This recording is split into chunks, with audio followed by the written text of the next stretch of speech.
mwikote ryiza cyane uyu munsi. Naimvo ya hano mu bukwe. Okay, so hanyuma hari igitego rero gitsinzwe n'ikipe ya Police kuri kufra ya Byiringiro Rage, ariko igitego abasifuzi baracyanga. Mbere na mbere abantu bose bari APR itsinzwe igitego baracyanze, umusifuzi arenganyije ikipe ya Police arayibye. Bya bindi biba muri kandanda y'umupira w'amaguru hano mu Rwanda. Ese wowe ubibonye ute? Ubundi ibisobanutse nibi koko igitego cyari cyo? Itegeko riroroshe cyane nuko abantu badakurikira wenda bakabigenderamo mu kigare ngo kwiba. Yego, iriya bayita kufra indirect, ntabwo ari kufra direct. Kuki ari kufra indirect?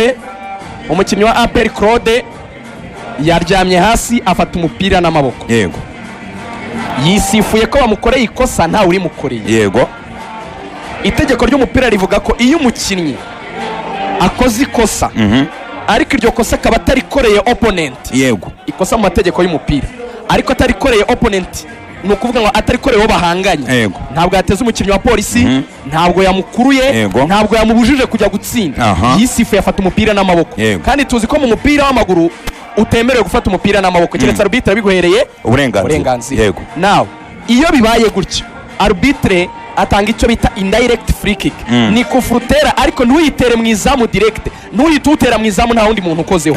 Igitego gitsindwa kuri iyo kufra gisaba ko wowe ubuteye hari mugenzi wawe ugomba kukoraho, cyangwa se niyo yaba atari mugenzi wawe wo mu mukina mu ikipe akaba ari muri ekipe ya adversary uwukozeho, yaba umukinnyi w'imbere cyangwa gardien niyo yawukoraho, gardien w'iyo kipe ugiye guteramo iyo kufra anayikurikira agakozaho imitwe y'intoki, igitego kiremerwa. Ariko ni ukuvuga ngo ni abantu babiri, hari ugiye gutera umupira, hari n'uwutsinda either wo mu ikipe yateye iyo kufra cyangwa se wakoze wo mu ikipe bateraga iyo kufra, cyangwa gardien muri iyo kipe bateyemo kufra niyo yakurikira umupira akawukoraho. Yego, ikikwereka ko ari kufra indirect, arbitre hagati mu kibuga iyo bagiye kwitera azamura ikiganza arakizamura hejuru. Iyo ari kufra direct atunga ikiganza mu izamu aragitambika. Ujye ubibona atambika ikiganza akavuga ngo watera direct mu izamu. Iyo ari indirect azamura ikiganza agasifura. Ni ukuvuga ngo hayibwiriza ry'uko iri kosa ribaye ntabwo uhita utera umupira mu izamu, wawupasa mugenzi wawe, cyangwa se niba ufite amayeri ku buryo wawukozaho umukinnyi w'ikipe muhanganye upfa kuba wabanje kukuva ku kirenge ugakora ku wundi muntu ukabona kujya mu izamu. Rage rero we ntiyakurikiye arbitre kufra tanze ngo niyihe ngo arebe ese amanitse ikiganza avuga ko ari kufra indirect, ya indi badatera mu izamu direct, cyangwa yatambitse ikiganza ambwira ko ngomba gutera mu izamu direct. We rero Rage icyo yakoze yahise atera mu izamu, umupira uragenda nta muntu ukozeho, uragenda ugera mu izamu. Hanyuma yarakoze icyo bita gutera kufra direct, direct nyine ni ugutera yahise atera mu izamu direct. Bivuga ngo yanyuranyije n'iki itegeko ry'umupira rivuga, ryamubwiraga ko kuko umukinnyi wa APR yafashe umupira n'amaboko atakoreye ko umukinnyi wa Polisi, si kufra direct ni indirect. Wagiye gutera atera kufra direct. Itegeko rivuga ko iyo bibaye the game restarts with the goal kick. Bongera gutangira action yo gukina umupira uteretswe imbere y'izamu ryatererwagaho kufra. Nibyo rero umusifuzi yakoze, yabo ku ruhande n'uwo hagati. So nuko ngo muri make Ishimwe Didier wari uri ku ruhande wamanitse avuga ko atari igitego 100%, ahubwo abantu batazi wenda iryo tegeko no bageze confusion. N'abasanzwe babizi bazi ibyo bita laws of the game.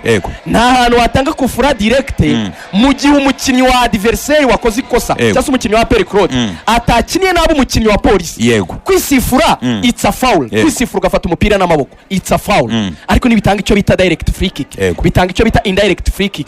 Ikimenyetso umusifuzi amanika ikiganza hejuru, hanyuma ugiye kwitera ugasabwa ko umupira ukora ku wundi muntu cyangwa unyura ku wundi muntu mbere yuko cyitwa igitego. Always utera nk'uri gutera mu izamu direct. So ubwo muri make bivuze ko kuyiteramo niyo umunyezamu yari kubona umupira agahita witaza nta kibazo. Iyo umunyezamu niyo yari kubona umupira akawitaza ukajyamo witaza nabwo biremewe. Ikibazo ahubwo iyo ajyana ikiganza akawukoraho kuri iyo Pierre akoraho kiriya cyari igitego. Cyangwa iyo umupira unyura ku mukinnyi niyo yaba atabishaka wa Polisi uri kuri miri ukamukoraho ugakomeza mu izamu, cyangwa ugakora ku mukinnyi wa APR ukamukoraho ugakomeza mu izamu, uriya mupira avuye ku kirenge cya Rage. Iyo ugira umuntu ukoraho uwo ari we wese, deflection yari yo yose, uwo ari we wese cyitwa igitego, yaba bishaka cyangwa atabishaka, ukajya mu izamu. Ariko ikibazo we yahiteye nk'uko batera za penalty.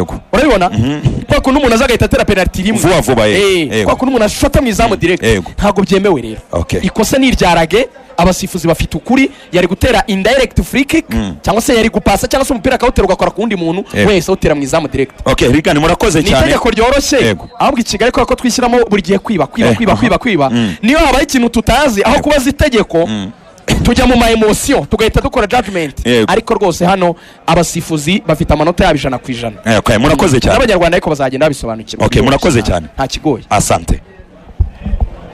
So arakoze cyane rero Rugaju Rigani umunyamakuru mugenzi wacu kuri RBA, arakoze cyane ku busesenguzi buhambaye cyane. Nekereza ko byateje urujijo, ariko ubu ngubu ibintu byose birasobanutse. Iki nicyo bita ubusesenguzi bwa nyabwosha. Umva atumye umukino udakomeza, ariko nanone nta muntu yegeza akoraho. Ariko iryo ni ikosa ceceka, iryo ni ikosa yatindije umukino, yafashe baro atuma match idakomeza. Kufurira aboneka atinze umukino. Rero icyo batera indirect free kick. Indirect free kick rero yitera bati umukinnyi ugiye gutera iyo baro arabanza akayipasa, hakabanza babiri bagomba kwikora mbere yuko yinjira mu izamu. Rero byinjoraga ahise ayishota direct mu izamu. None se uretse gato Tistashi utumye uzanye ikindi kintu tutari twatekereza. Iri yari indirect free kick Saroni yabyigishaga. None se kibazo waraga wize niyo mpamvu bavuga ngo ni mwari mu mikino wize siporo. Niyo mpamvu niyo mpamvu nibyo nyine mpa nkubwira tuba tuna appreciating ko wize imikino nyine uri mwari w'imikino. Abantu ni bakumva Tistashi gusa ngo mbe ko ari ibintu bisanzwe.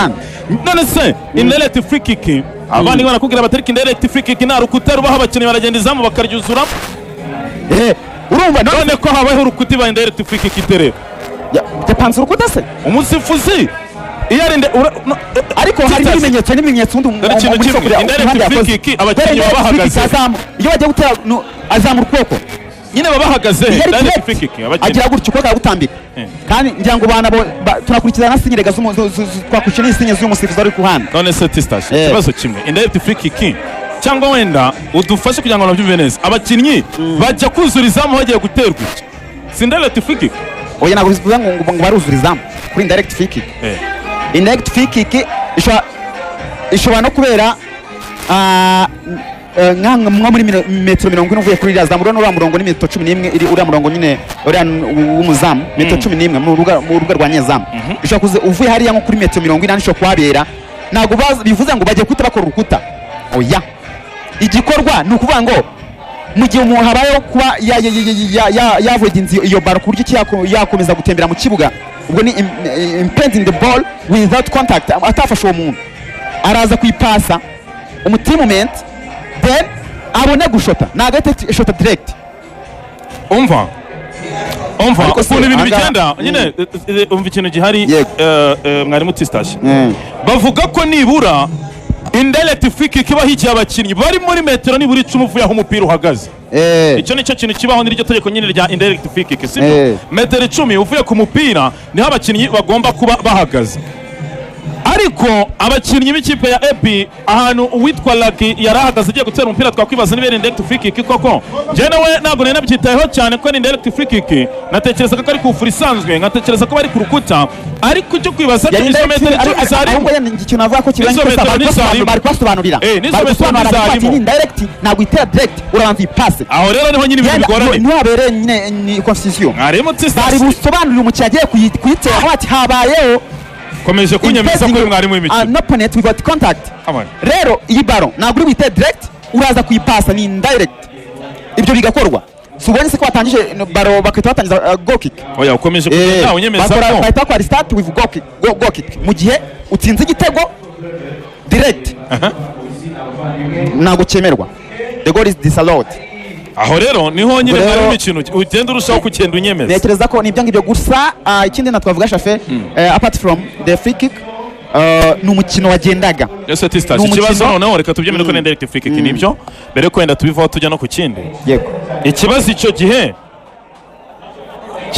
gihe ikosa ni iryande utavuga ko indirect free kick ni iry'abakinnyi batabizi batazi amategeko n'iby'imisifurire ikosa ribiryande ni ry'umukinnyi kuko niyo mpamvu nyine batanayemeye bakita batangiza bagatatinga baro na goal kick. Umukinnyi wuge ariko hariya bari kumusobanurira maybe banamusobanuriye rega ntabwo wamenye ubu ngubu tuvugana ubu ngubu bashobora kumbwira ati ni indirect turaza gutanga iyo baro before uyitera direct akaba atabikoze. hari sign y'umusifuzi yerekana ko ari indirect free kick. Yego wowe hagati ushobora kuba ari ufite ikosa utakoze sign, wowe ku ruhande we yabonye ko ari ureba abasifuzi. Reba uyu musifuzi ari gusifura offside. Ikibazo ubwo nta kibazo cy'imisifure kirimo. Nta kibazo abasifuzi nta kintu cy'abashinja. Nta kibazo abasifuzi bafite. Umukinnyi ahubwo ni gute ujya gutera baro utabanje kureba wireba nuze fast refa. Reba no ku ruhande uri usifura wa offside. Yakoze ikimenyetso ko ari indirect, gusa amategeko nyine ntabwo indirect ntakunze kubaho mu mukino nyine. Niyo mpamvu akenshi na kenshi nekeza ko nyine iragata yabaye ikintu nakubwiye Tistas. Abakinnyi nibura bajya muri metero 10 uvuyeho bariri. Izo metero bwazo kereka wenda niba ari byandi by'amaso wenda uri kure muri stade wenda ashobora kuba yakubesha ariko zirimo. Nabona ko bwazo zitarimo. Byo gupima metero shafe bitangira kubizana ahangaha uri gushaka ingingo kurengera ariko ikiba cyabaye nuko mu by'ukuri abasifuzi bo nta rubanza bafite kuko bakoze ibimenyetso bya direct free kick ko umukinnyi yenda atabisobanukiwe akahita atera direct. Nekereza ko atari ikibazo cy'abasifuzi kandi ndetse no mu kacu turi no kuganira na Titika Shemanga Eban ni ntago ari igitego rwose. Asante sana mwarimu Tistas, asante sana cyane rwose ku busesenguzi uduhaye. Ubwo reka turebe n'abandi bavandimwe nabo tugende tuganira twumva niba ibintu baba bakora kweri. Ndebera ubu se abo bafana babaye biba mu 25 hari abandi bahurirwa bashyize amarangi. Bino bintu bagiye babirikana kenshi. Ibyo nabyo tuzabe